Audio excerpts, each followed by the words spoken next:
Longer sales cycles and slow pipelines. That's my theme for 2025. How can you rev up your engine and move deals through faster? Let's talk about it on today's episode of Closing Time.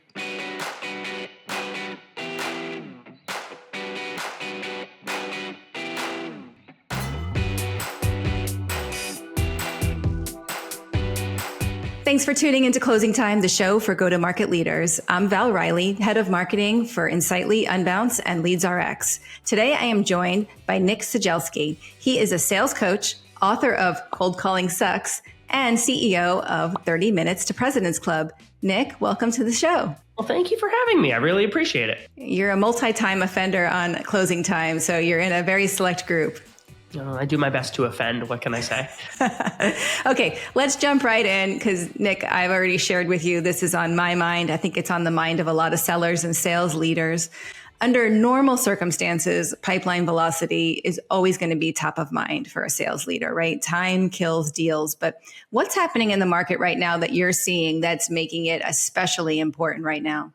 Well, I think there's a lot of uncertainty that folks have around like where the economy is going to go. I think that you have a lot of buyers that know that they have leverage in deals, and they know if they say, hey, you know what, we're going to kick this to next quarter, a lot of sellers will drop their pants and be like, we can give you a discount if you close sooner. We were talking about like tech sales in particular. I think there's a lot of folks that like buyers generally know if I wait to the end of the month or if I wait to the end of the quarter, or if I say, hey, I'm talking to competitor B over here. They do everything you do and they're half the cost.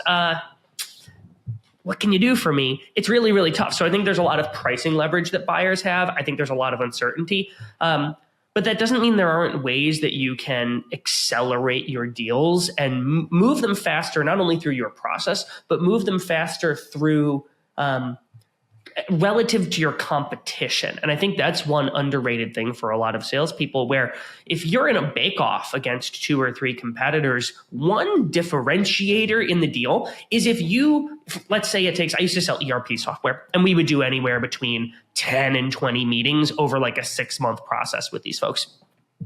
If we could get through a material number of those meetings faster than the competition, they would get to the point where they're like, look, we're already so deep with Nick's company. Like, let's just do that. It feels like it's a good solution. You get the first mover advantage in the deal when you do those things. So we'll talk about some of that. I know we're going to go through a bunch of ways that we can compress and accelerate our deal cycles today in rapid fire format. And I like rapid fire format.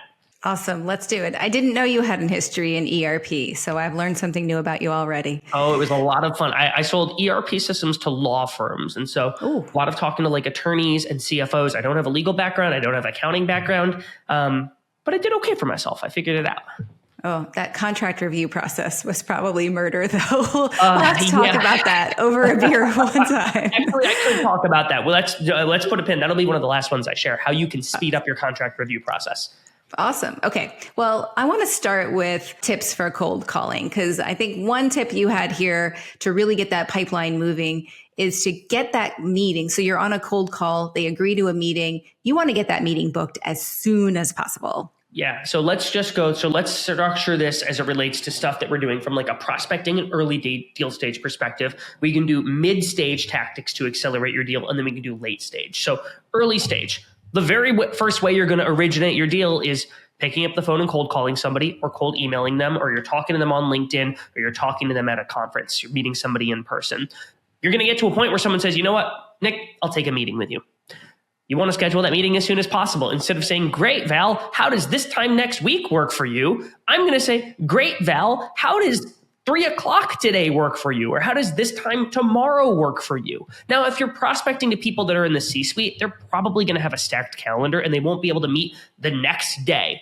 But what you do here is you anchor them to meeting sooner rather than later. So instead of them being like, yeah, let's meet in 2 weeks, when you say, hey, how's later today or tomorrow work for you?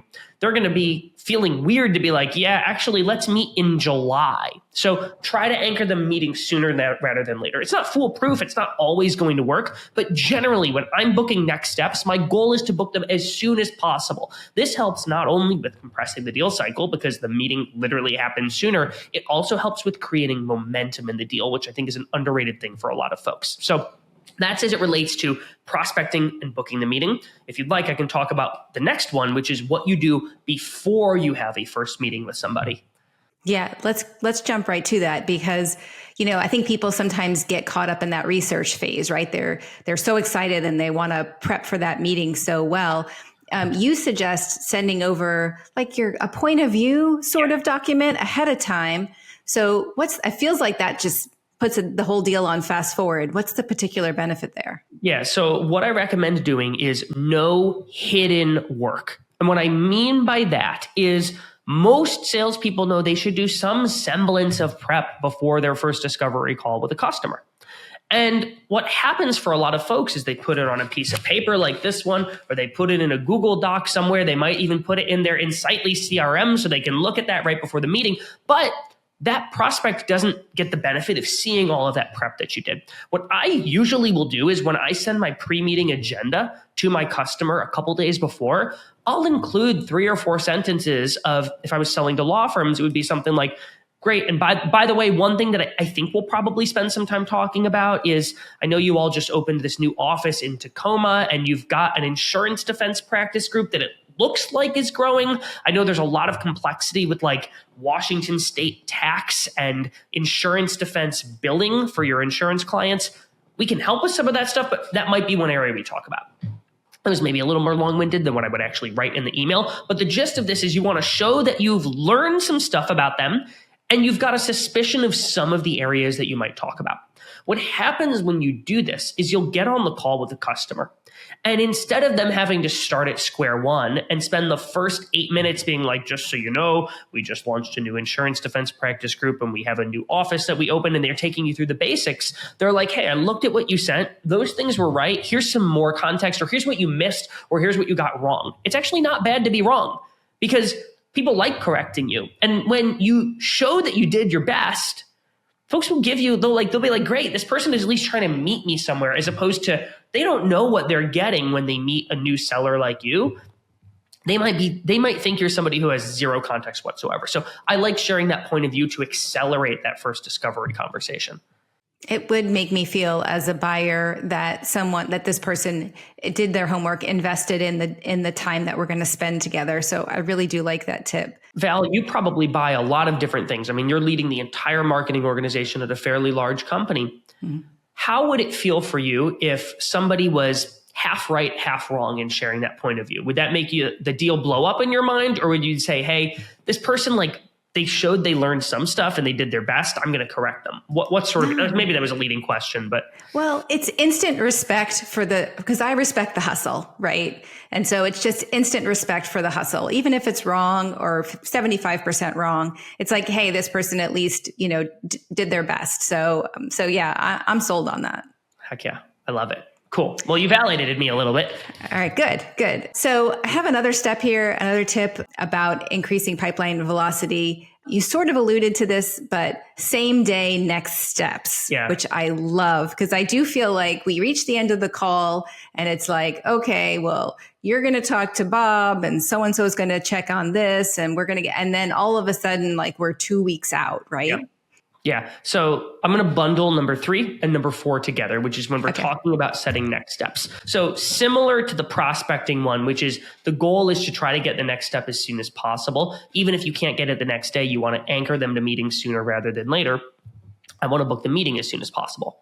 Makes sense. The other thing that you want to bundle in with this one, so number 4, is if I know there are other stakeholders in the deal who are going to need to be involved in whatever that next step is, I'm going to name drop those people. So what that requires me to do when I'm prepping for the meeting is I might need to look up who is on your team. So Val, if you were my customer and I was having a meeting with you and the next step was we were going to go through a couple different campaign ideas for how we might promote the new Copilot elements in Insightly, I wouldn't just say, all right, Val, well, why don't we go through those campaign ideas tomorrow afternoon? I wouldn't say, well, we should probably involve some folks on your team. Who on your team do you want to involve? I would say, hey, I think Courtney on your team handles a lot of the marketing operations and back end stuff and some of the content production. My guess is it probably makes sense to get her involved do the two of you have some time tomorrow afternoon? And when I name drop Courtney, it just like, it does something to your brain. You're like, oh, this person gets it. They know my org, they prepped. And it's easier for you just to say yes than if I say, can you think through who's on your team and who you'd want to involve, Val? So I make it easier for you. I reduce like the friction and the cognitive load on you figuring out who you have to involve. So I love name dropping the human beings that I'm going to involve in the next step, or I think should be involved. I love that tip. Kind of continuing on there, if you mentioned if there might be some additional work to be done with some stakeholders, you might, in between first and second meeting, actually reach out to each person and maybe do like a short mini discovery. That sounds like a lot of work. Yeah, it does. But it actually, again, we're doing the work to compress and consolidate our sales cycle. That work's going to happen eventually. So let's carry that example on. So Val, you're my customer. I just had a great meeting with you. We now have a meeting for, let's say it's a Tuesday. We have a meeting for Friday, and it's you and Courtney. What I'm going to do before that meeting, well, I've already talked with you. I'm going to pick up the phone and I'm going to call Courtney. I'm going to say, hey, I'm prepping the custom demo for this Friday. I already had a conversation with Val and she cares about A, B, and C, but I really want to make sure that this thing is tailored to you also. And this hits on the stuff that you care the most about.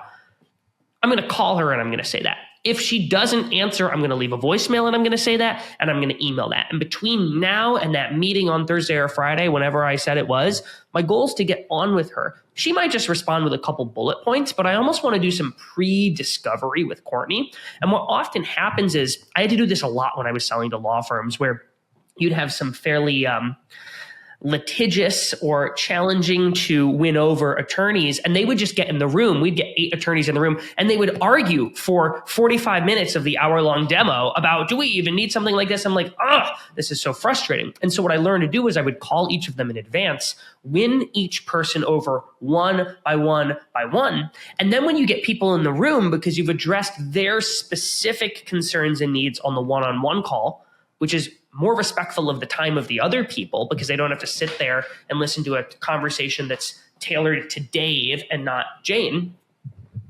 You get in the meeting and everyone's already won over, or at least you have a much sharper sense of what the collective group cares about. You can't do that if you don't have that pre-discovery call in between meetings. I love that. I mean, honestly, Nick, that one feels like it would just put that deal on hyperspeed, because you've addressed concerns, you've gotten consensus in between calls, which is brilliant. Like, you're actually using that space in between calls. I think a lot of sellers are afraid to pick up the phone and call their buyer. And you have to frame everything from the perspective of why it is in the buyer's best interest to participate in whatever you're trying to do. So if I'm calling Courtney and I'm like, hey, we have a demo on Friday, I just want to call to check in. She's like, the heck are you checking in about? I have to frame it from the perspective of, I want to make sure this is valuable to you. So anytime I'm asking my customer to take action, to do work, to engage with me, I have to frame it in terms of why it's in their best interest. Right. It really shows up, Nick, as a respect for my time as somebody who's attending that meeting and someone who's a stakeholder in the project. So I really like that one. We've got one last one. Number 6. And I love this one because honestly, sometimes I'm just running from call to call to call with internal meetings and vendors. And I oftentimes don't have time to read my notes just before a call starts. Yep. And it sometimes, admittedly, I'll be 2 or 3 or even 5 minutes into a call before I'm remembering the context of why we're meeting. So you're suggesting that the vendor open a call with what I heard last time and then do a short recap. Yeah, I kick off every group meeting, especially if there's new stakeholders, with a slide with like 2 to 4 bullets of the biggest things that I heard they cared about in the beginning of the deal. And I spend 3 minutes, if that, recapping 1, 2, 3, 4. And then if there's a new stakeholder in the room, I use that as a reason to open up the floor for conversation. So I'll recap the things that I heard last time, and then I'll say something to the effect of, so these are the notes that I have in talking with Val and Courtney, but Michael, I haven't really had an opportunity to connect with you. I'm curious, is this how you also see the world? And what this does is You talked about respecting the hustle earlier, Val. If I show as a salesperson that one, when you talk, I listen. When Val and Courtney shared stuff with me, I listened. I wrote it down. I put it on a professional looking slide, and I spent 3 minutes of this meeting catching everybody up to speed. It's really, really hard for someone to be like, well, I'm not going to tell you my answer. Like, they're going to be like, okay, like this person's doing their best. Yeah, Nick, I'm happy to tell you. Here's where I agree with what Val and Courtney shared. Here's some other context for you. It's a great way to open people up because folks will reciprocate the level of effort that they see from you. You might be a salesperson who's preparing really, really hard for your conversations, but if they can't see that, and the slide is a really, really great way to do that, it's not real to them. So that is one of my favorite ways to like open up the room and accelerate the first part of that meeting. Because then you get everybody on the same page. You accelerate the discovery where Michael in this scenario doesn't have to catch me up to speed on the basics because he can see what I already know. It's on the slide. Now I'm getting level 3, 4, 5 stuff instead of level 1, 2, 3 stuff because I show that I already knew that. You're also at the same time really building consensus, making the people on the call feel like, hey, we're all a team. We're all trying to accomplish the same goal. Yeah. Nick's part of our group. He's trying to help us as well. So I just really like that aspect of just consensus building. Yes. So Nick, those were 6 great tips. I love them all. I do feel like what you're doing is creating urgency as the seller, and then you're inviting the buying committee to kind of match that urgency. And that's the tip to really moving deals through the pipeline. Did I summarize that pretty well? I think you directionally got it right. I think one other piece of context that I would add is there's a quote that I really like, which is the fastest way to get the right answer to something is to post the wrong answer on the internet. You go on Reddit and you post the wrong answer to something, you will get corrected very, very quickly. There's a similar phenomenon in your sales process where if I suggest Courtney on the next meeting, if you're like, no, it's not Courtney, it's Michael. Well, great. I still got what I wanted, which is the person that we want on the next meeting. But if I just say, who should we involve? It's harder for you and you might say, hey, let's just keep this one us. If I suggest meeting tomorrow, it's a lot easier for you to just correct me and react with a time that does work for you. Versus if I say, well, when do you want to meet? You might say, yeah, let's meet in 2 months. Well, shoot. If I suggested tomorrow, you still might say, nope, I don't have bandwidth for the next 2 months, but at least I gave it a shot. So oftentimes folks will follow your suggestion because it's the path of lowest friction. And so my recommendation is find ways to suggest moving faster and let them tell you no. You're doing this in a respectful way. This isn't a pushy way. You're just suggesting, hey, like Val, if you want to solve this problem, if you want to make the problem that my product makes go away, like let's get this thing done. And if you have a different timeline, you can tell me that. I'm not trying to box you in a corner or be a pushy jerk. I am trying to say, hey, if this getting this problem solved now really matters, I'm here. Let's do this thing. I want to match your level of urgency. I love it. All right, Nick, thanks so much for joining us today on Closing Time. I want to remind the folks out there, you authored the Ultimate Guide to Managing Your Pipeline, co-authored that with the Insightly team. And so we're going to put a link to in the show notes so people can grab that if they want to catch any more of your insights. It's insightly.com/30MPC. We'll put that link in the show notes. Where can folks find you if they want to follow you, Nick? Well, I would recommend maybe if you like what you heard today, one, go get that guide because we had a lot of stuff in there around accelerating pipeline, not only as a rep, but some ways you can do it as a leader with your team. So I would check that thing out first. And then I'm on LinkedIn. So if you send me a LinkedIn connection request, as long as you don't send me a really canned spam message, maybe give a shout out to the Insightly team and let me know that you heard me here. I'll accept your connection request. Awesome. And thanks to all of you for tuning in today. Please sign up for the Closing Time newsletter so you can get the show delivered right to your inbox. And we will see you next week.